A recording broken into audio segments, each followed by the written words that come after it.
সকাল ৮টা ১৫ যাচ্ছি রামপুরহাট। আর এখন আছি কলকাতা স্টেশনে। সামনে ডিসপ্লে বোর্ডে দেখছি আমাদের ট্রেনের ডিটেলসগুলো দিয়ে দিয়েছে। এইদিকে আবার এক্সেলেটরও কাজ করছে না, হেঁটে হেঁটে নামতে হচ্ছে।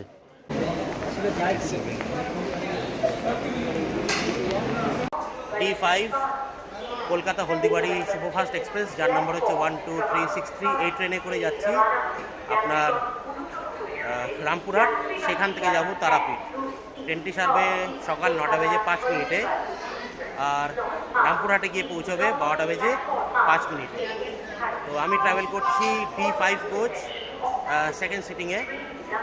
এই হচ্ছে 12363 হলদিবাড়ি সুপারফাস্ট এক্সপ্রেস।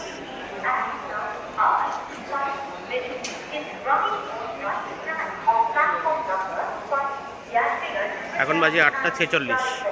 সো বন্ধুরা, আমার বন্ধু সুকমল, তো আজকে আমি আরও যাচ্ছি।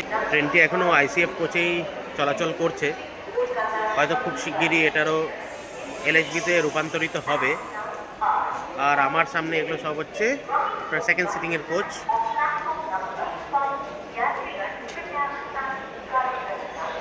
ইচ্ছা ছিল গণদেবতা অথবা কাঞ্চনজঙ্ঘাতে যাওয়ার, কিন্তু দুটোরই টিকিট পেলাম না।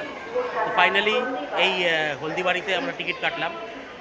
এই ট্রেন প্রত্যেক দিন যায় না, আজকে বৃহস্পতিবার, ট্রেনটি চলে মঙ্গলবার, বৃহস্পতিবার আর শনিবার করে। তাই ভাবলাম বৃহস্পতি আর শুক্রবারটাই আমরা করে আসি, তাই এই ট্রেনে যাওয়া।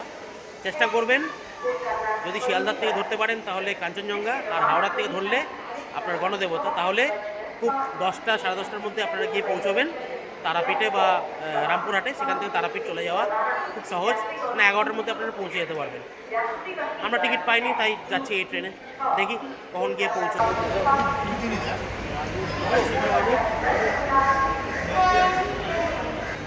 ঠিক 9টা বেজে 5, আর আমরা ডিপার্ট করছি কলকাতা স্টেশন। হোপফুলি 12টা বেজে 5 মিনিট বা ম্যাক্স 8 থেকে 12:30টার মধ্যে আমরা পৌঁছে যাবো রামপুরহাট স্টেশনে। এই ট্রেন মাঝখানে দুটো জায়গায় হল্ট করবে, একটা হচ্ছে আপনার বর্ধমান, আর সেকেন্ড হচ্ছে আপনার বোলপুর শান্তিনিকেতন।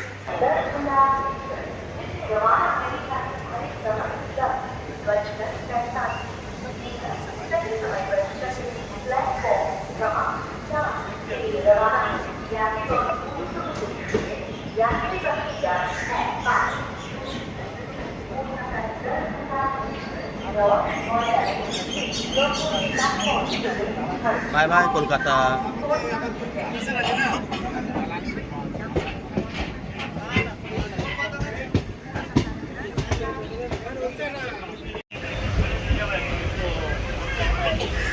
আমাদের কোচের 3:3 কনফিগারেশন।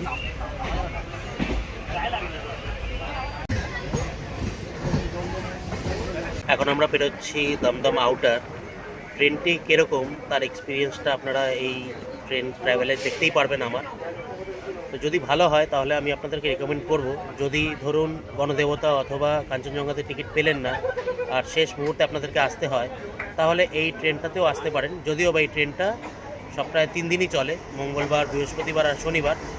তো যদি অন্য দিনও আসতে চান তাহলে কলকাতা থেকে আরও অনেক ট্রেন আছে যেগুলো করে আপনারা চলে আসতে পারেন।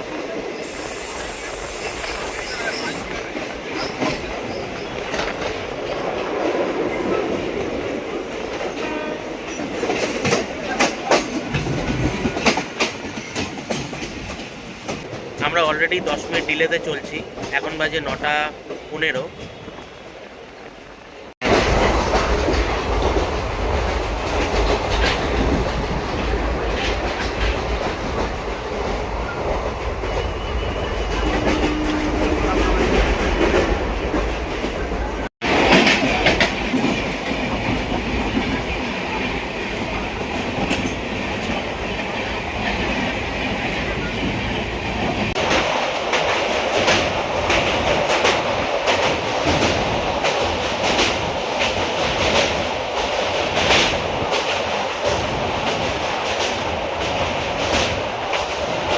প্রায় 17 মিনিট ডিলেতে আমরা অ্যাপ্রোচ করছি ডানকুনি জাংশনের দিকে। এই ট্রেনে আপনার 4টে জেনারেল বগি আছে, সামনের দিকে 2টো আর পিছন দিকে 2টো। এছাড়াও আছে থার্ড এসি, স্লিপার ক্লাস, আপনার এসি চেয়ার কার, আর আপনার হচ্ছে সেকেন্ড সিটিংয়ের কোচ। আজকে আমরা 211 কিলোমিটার ট্রাভেল করব। সময় নেবে 3 ঘন্টা, মানে 9টা 5-এ ছেড়ে 12টা বাজে 5 মিনিটে এই ট্রেনটির রামপুরহাটে পৌঁছানোর কথা। সেই মতো 3 ঘন্টা। মাঝখানে দুটো স্টপেজে হল্ট করবে, বর্ধমান আর বোলপুর শান্তিনিকেতন। আর আমরা এখন ক্রস করছি ডানকুনি আউটারকে। আমাদের কলকাতার থেকে রামপুরহাট যেতে ভাড়া পড়লো 242 টাকা ট্যাক্স নিয়ে। এমনি ভাড়া হচ্ছে 115 টাকা করে, মানে কাউন্টার থেকে কাটলে পরে আপনার 115 টাকা করে, অনলাইনে কাটলে পরে আপনাকে ওই অনলাইন 20 টাকার যে চার্জ সেটা দিতে হবে। সেই হিসাবে 242 টাকা।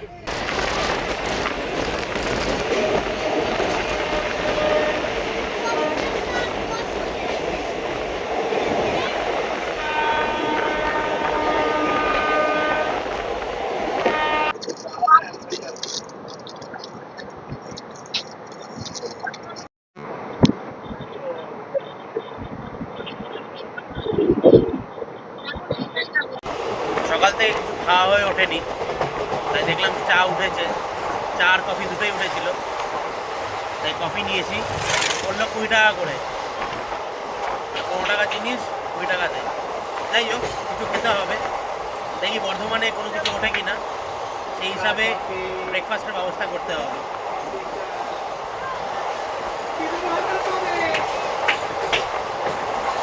তো এই ট্রেনে যদি আসেন তাহলে পর্যাপ্ত খাবার নিয়ে আসবেন, শুকনো খাবার। মানে বর্ধমান আর বোলপুর এই দুটো জায়গায় দাঁড়ায়, তাই হকারিও এই ট্রেনে খুবই কমই হচ্ছে।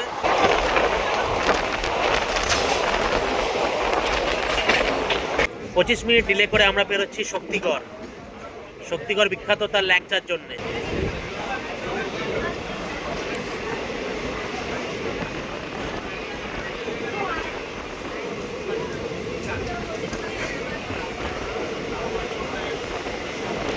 প্রায় বর্ধমান ঢুকতে চলেছি, প্রায় এখান থেকে 10-11 কিলোমিটার দেখাচ্ছে।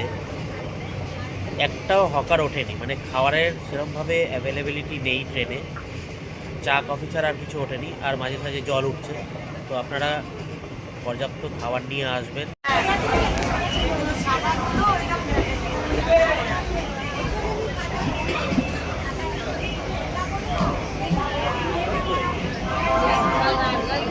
আধা ঘন্টার উপরে ডিলে করে আমরা এসে পৌঁছালাম বর্ধমান জাংশন।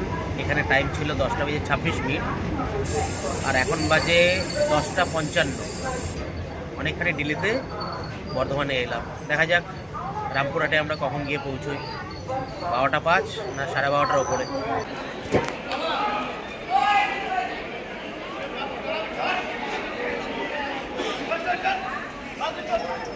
সো বন্ধুরা, পৌঁছালাম আমাদের ফার্স্ট স্টপেজ বর্ধমান জাংশন, 10:55, অনেকখানি ডিলে করে। এখন বাজে 10:57। কি নিয়েছিস? না লাগবে না। সিঙ্গারা কত করে পড়লো?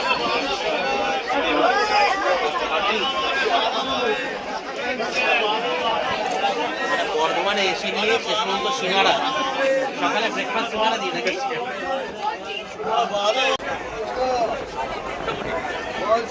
চলনসই নাকি? সাইজ তো বড় আছে।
প্রায় 2-2.5 ঘন্টার উপরে যাত্রা হয়ে গেছে।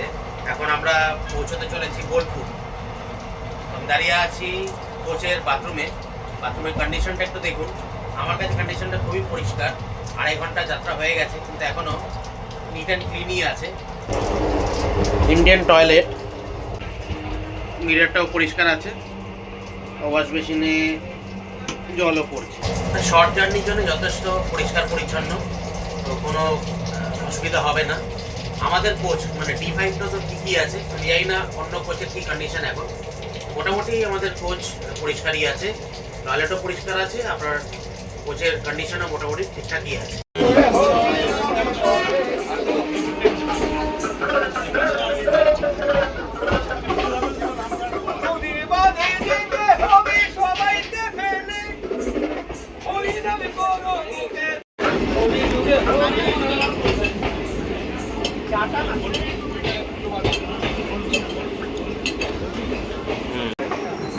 হাফ অ্যান আওয়ার ডিলে করে আমরা ঢুকছি বোলপুর, আমাদের সেকেন্ড হল্ট। এখানে ঢোকার কথা ছিল 11টা বেজে 13 মিনিট, আর এখন বাজে 11টা 45।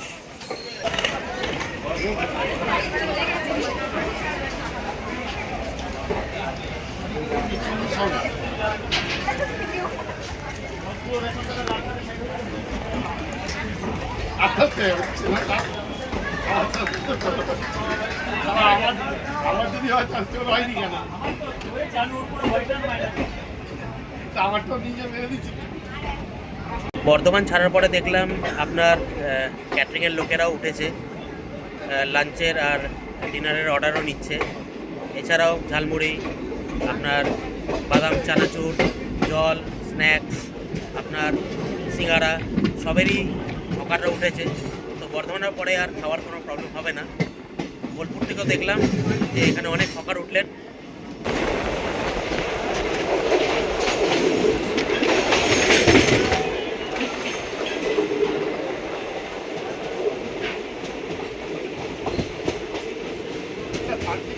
হ্যাঁ, প্রান্তিক।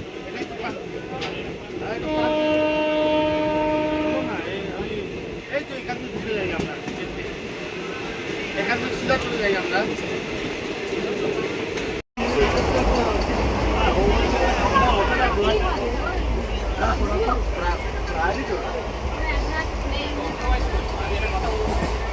বারোটা 5 বেজে গেছে, এখন পৌঁছে যাওয়ার কথা।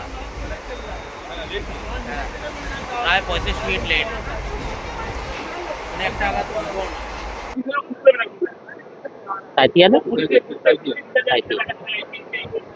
ভালো রকম ডিলে আছে একদম 42 কথা 23। হ্যাঁ,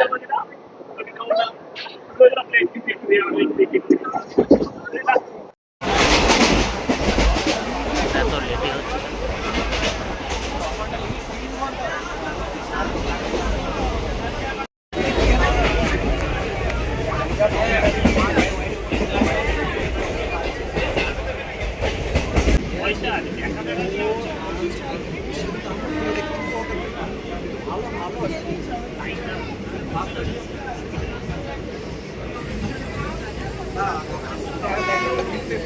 50 মিনিট ডিলে করে আমরা নামলাম রামপুরহাট।